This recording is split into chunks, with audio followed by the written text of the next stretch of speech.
I got a little bit of a life hack. So most people who are watching my videos, especially in the Western Hemisphere, we like to eat 3 times a day. We like to sleep once a day. I suggest we flip that around, and here's why. I discovered the benefits of polyphasic sleeping quite by mistake, actually.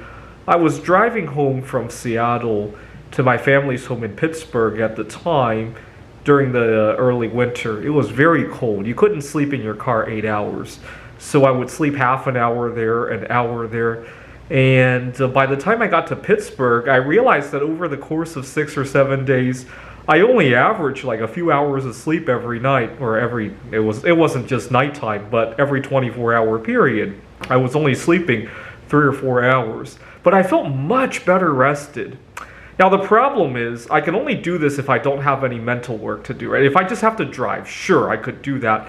The problem, and a lot of people who tout polyphasic sleeping never address this, is how do you keep your train of thought, right? You can do it if you're a truck driver or if you're doing any sort of manual labor, right? You could probably get away with polyphasic sleeping, but as a researcher, as a computer scientist, it doesn't. The train of thought doesn't go too well, right? Every time I sleep and wake, I lose at least an hour, 2 hours easily of train of thought, right? I would hope that would be addressed, but physically, polyphasic sleeping is very efficient. I can attest to that. Mentally, it's another story, so I'll have to work on figuring that out. Now, I suggest we switch it around, eating once a day instead of 3 times a day.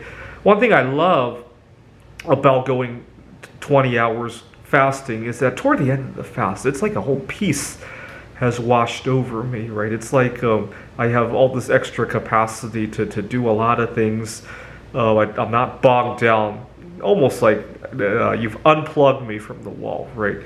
And no cravings, lots of energy, lots of focus. And also, when I do finally eat that one meal at the end of the day, oh my God, I appreciate it for what it is, right? Even last week during Yom Kippur, when I couldn't drink any fluids, now I don't take my my liquids for granted anymore. Water tastes a whole lot better, right? And the unsweetened tea that I like, oh my God, that's like intense, right? Of course, the effect doesn't last forever. That's the problem, right? Anyways, switch it around.